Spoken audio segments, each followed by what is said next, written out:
नमस्कार, आप देख रहे हैं 4 PM। मैं हूं आपके साथ सिमरन। दिन भर की बड़ी खबरों के बुलेटिन में आज बात होगी दिल्ली विधानसभा चुनाव की तारीखों का हुआ ऐलान। 5 फरवरी को होगी वोटिंग, 8 फरवरी को आएगा रिजल्ट। कांग्रेस से अखिलेश यादव ने बनाई दूरी, दिल्ली चुनाव में आपको समर्थन का किया ऐलान।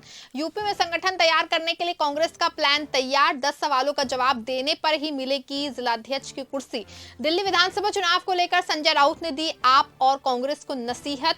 पप्पू यादव ने प्रशांत किशोर पर क्यों लगाया छात्रों के आंदोलन को खत्म करने का आरोप। इन सभी खबरों पे हम चर्चा करने वाले हैं विस्तार से, लेकिन उससे पहले नजर डालते हैं आज की प्रमुख सुर्खियों पे। दिल्ली विधानसभा चुनाव की तारीखों का ऐलान। 5 फरवरी को होगा मतदान, 8 फरवरी को जारी होगा रिजल्ट।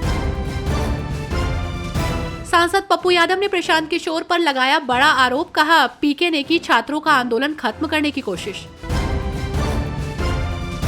दिल्ली विधानसभा चुनाव की तारीखों का ऐलान। संजय राउत ने दी आप और कांग्रेस को नसीहत, कहा दिल्ली में हमारी लड़ाई भाजपा से होनी चाहिए। दिल्ली विधानसभा चुनाव की तारीखों का ऐलान। कांग्रेस से अखिलेश यादव ने बनाई दूरी, आपको समर्थन का किया ऐलान। आम आदमी पार्टी पर फिर बरसे संदीप दीक्षित, कहा आपके पास पेड वर्कर दिए जाते हैं 600 रुपए। मुख्य चुनाव आयुक्त राजीव कुमार ने दिल्ली में चुनाव तारीखों का ऐलान करते हुए बताया कि राजधानी में इस समय 1.55 करोड़ से अधिक रजिस्टर्ड वोटर्स हैं। इनमें से 83.49 लाख पुरुष और 71.74 लाख महिला वोटर्स हैं। दिल्ली में एक ही चरण में वोट डाले जाएंगे। विधानसभा चुनाव की तारीखों के ऐलान के साथ ही राजधानी दिल्ली में भी चुनावी बिगुल बज गया। दिल्ली में 70 सदस्यीय विधानसभा के लिए एक ही चरण में वोट डाले जाएंगे। अगले महीने 5 फरवरी को दिल्ली में वोटिंग होगी, जबकि मतों की गिनती 3 दिन बाद 8 फरवरी को की जाएगी। चुनाव आयोग ने मंगलवार को राजधानी दिल्ली के विज्ञान भवन में आयोजित पीसी में चुनाव की तारीखों का ऐलान किया। दिल्ली विधानसभा का वर्तमान कार्यकाल 23 फरवरी को खत्म हो रहा है। 70 सदस्यीय विधानसभा की 70 सीटें हैं, जिसमें से 58 जनरल कैटेगरी की, जबकि 12 सीटें अनुसूचित जाति के लिए रिजर्व हैं। मुख्य चुनाव आयुक्त राजीव कुमार ने बताया कि दिल्ली में इस समय 1 करोड़ 55 लाख से अधिक रजिस्टर्ड वोटर्स हैं।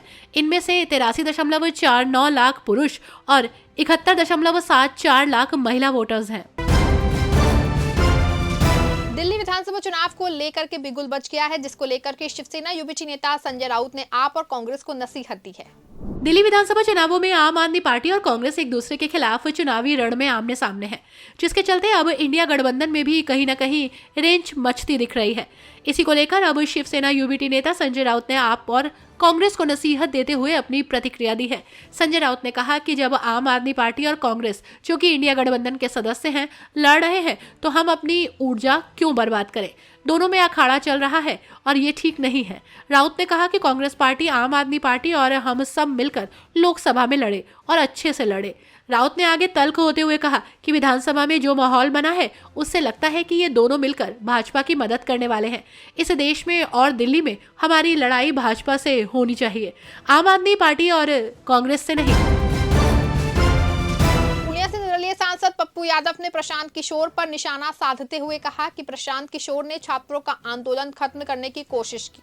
पूर्णिया से निर्दलीय सांसद पप्पू यादव बिहार में बीपीएससी छात्रों के आंदोलन के समर्थन में उतर चुके हैं। छात्रों की मांगों को लेकर पूर्णिया सांसद पप्पू यादव ने आज बिहार के राज्यपाल आरिफ मोहम्मद खान से मुलाकात की है।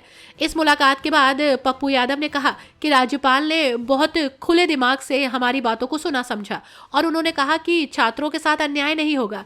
मैंने पूरी जांच की मांग की है और उन्होंने जांच की बात स्वीकारते हुए कहा कि उच्च स्तरीय जांच होगी। इस दौरान पप्पू यादव ने जनसुराज प्रमुख प्रशांत किशोर पर निशाना साधते हुए कहा कि ऐसा आदमी जिसने लोगों का ध्यान आकर्षित करने के लिए कानून को खत्म कर दिया, वे अपने चेहरे की राजनीति कर रहे हैं। पूर्णिया सांसद ने आगे कहा कि प्रशांत किशोर को सलाह है कि बच्चों को लड़ने दे। उन्होंने बीपीएससी आंदोलन को खत्म करने में कोई कमी नहीं रखी, उन्हें छात्र कभी माफ नहीं करेगा। दिल्ली में विधानसभा चुनाव नजदीक आ गए हैं। इस बीच समाजवादी पार्टी के प्रमुख अखिलेश यादव ने कांग्रेस से दूरी बना ली है। अखिलेश यादव ने आम आदमी पार्टी को समर्थन करने का ऐलान कर दिया है। दिल्ली विधानसभा चुनाव नजदीक है और इस बीच समाजवादी पार्टी के प्रमुख अखिलेश यादव ने ऐसा ऐलान किया। सपा प्रमुख ने आम आदमी पार्टी को समर्थन देने की घोषणा कर दी। साथ ही अखिलेश ने कहा कि जो बीजेपी को हराएगा उसको सपा का समर्थन। साथ ही अखिलेश ने कहा कि कांग्रेस को दिल्ली में समर्थन नहीं। अखिलेश यादव के इस बयान ने कांग्रेस की टेंशन बढ़ा दी है। राहुल गांधी और अखिलेश यादव की जोड़ी लोकसभा चुनाव में खूब देखने को मिली थी, लेकिन इस जोड़ी का साथ दिल्ली में देखने को नहीं मिल रहा है। अखिलेश ने साथ ही कहा कि दिल्ली में वो कांग्रेस को समर्थन नहीं करेंगे। ऐसे में दिल्ली में सत्ता की उम्मीद लगाई बैठी कांग्रेस की सियासी टेंशन में इजाफा हो गया है। नई दिल्ली से आम आदमी पार्टी के संयोजक अरविंद केजरीवाल को कांग्रेस की तरफ से टक्कर दे रहे संदीप दीक्षित ने दावा किया है कि आम आदमी पार्टी अपने हर कार्यकर्ता को प्रतिदिन 600 रुपए दे रही है। साथ ही उन्होंने कहा कि पार्टी चुनाव में 300 करोड़ रुपए खर्च करेगी। दिल्ली विधानसभा चुनाव नजदीक आ गए हैं। इस बीच सभी पार्टियों ने दिल्ली की सत्ता हासिल करने के लिए पूरी ताकत झोंक दी है। एक तरफ जहां आम आदमी पार्टी पूरा दमखम लगा रही है, वहीं दूसरी तरफ कांग्रेस भी कोई कसर नहीं छोड़ रही। बीजेपी भी मैदान में डट कर खड़ी है और इस बीच कांग्रेस के नेता ने आम आदमी पार्टी के कार्यकर्ताओं को लेकर निशाना साधा। आम आदमी पार्टी के संयोजक अरविंद केजरीवाल नई दिल्ली सीट से मैदान में उतरे हैं। इस सीट से कांग्रेस ने संदीप दीक्षित को टिकट दिया है। संदीप दीक्षित ने इसी बीच आम आदमी पार्टी के 5 साल के काम और कार्यकर्ताओं को लेकर निशाना साधा। जिलाध्यक्ष और महानगर अध्यक्ष की कुर्सी पाने के लिए नेताओं को लखनऊ में इंटरव्यू देना होगा। ये इंटरव्यू प्रभारी अविनाश पांडे और अध्यक्ष अजय राय लेंगे। इंटरव्यू में कुल 10 सवाल पूछे जाएंगे। इसी आधार पर नाम की सिफारिश दिल्ली भेजी जाएगी। उत्तर प्रदेश में होने वाले 2027 के विधानसभा चुनावों के मद्देनजर कांग्रेस पार्टी अपने पूरे संगठन को नए तरीके से खड़ा करने की कोशिश कर रही है। 2024 के लोकसभा चुनाव के परिणाम के बाद से कांग्रेस उत्तर प्रदेश को लेकर बहुत ज्यादा आशान्वित नजर आ रही है। लिहाजा कांग्रेस प्रदेश अध्यक्ष अजय राय, उत्तर प्रदेश प्रभारी अविनाश पांडे समेत यूपी की जिम्मेदारी संभाल रहे सभी नेताओं ने यह तय कर लिया है कि पार्टी को अगर उत्तर प्रदेश में दोबारा से खड़ा करना है तो पार्टी को मजबूत संगठन की आवश्यकता होगी। पार्टी संगठन में जिला अध्यक्षों से लेकर महानगर अध्यक्षों की तैनाती अब नए सिरे से करने की कोशिश में जुट गई है।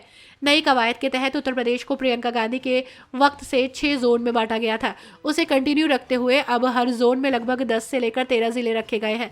पार्टी हर जिले में एक जिला अध्यक्ष और एक महानगर अध्यक्ष की नियुक्ति नए अंदाज और नई प्रक्रिया के तहत करेगी।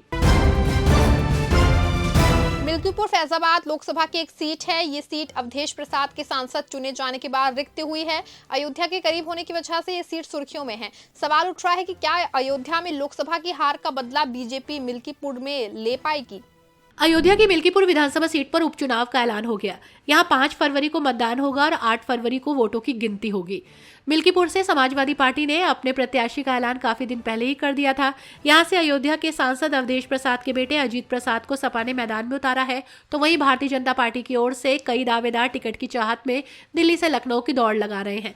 मिल्कीपुर सीट को लेकर मुख्यमंत्री योगी आदित्यनाथ और सपा के राष्ट्रीय अध्यक्ष अखिलेश यादव के बीच नाक की लड़ाई है और इस सीट की कमान खुद सीएम योगी आदित्यनाथ ने संभाली है।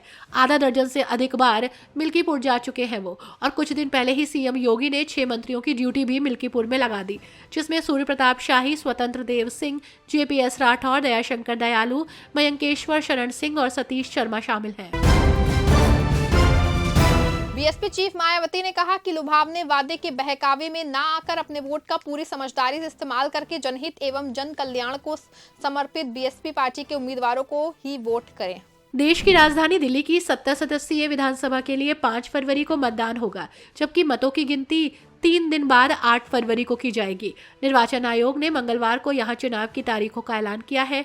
दिल्ली विधानसभा का कार्यकाल 23 फरवरी को समाप्त हो रहा है। तारीखों का ऐलान होते ही बीएसपी प्रमुख मायावती ने कहा कि उनकी पार्टी ये चुनाव लड़ेगी। बीएसपी प्रमुख ने सोशल मीडिया पर लिखा, दिल्ली विधानसभा का आम चुनाव आगामी 5 फरवरी 2025 को एक चरण में होगा। चुनाव आयोग द्वारा इस बारे में की गई घोषणा का स्वागत है। बीएसपी ये चुनाव अपनी पूरी तैयारी और दमदारी के साथ अकेले अपने बलबूते लड़ रही है। उम्मीद है कि पार्टी इस चुनाव में जरूर बेहतर प्रदर्शन करेगी। इस बुलेटिन में फिलहाल बस इतना ही। आप देखते रहें 4 PM। धन्यवाद।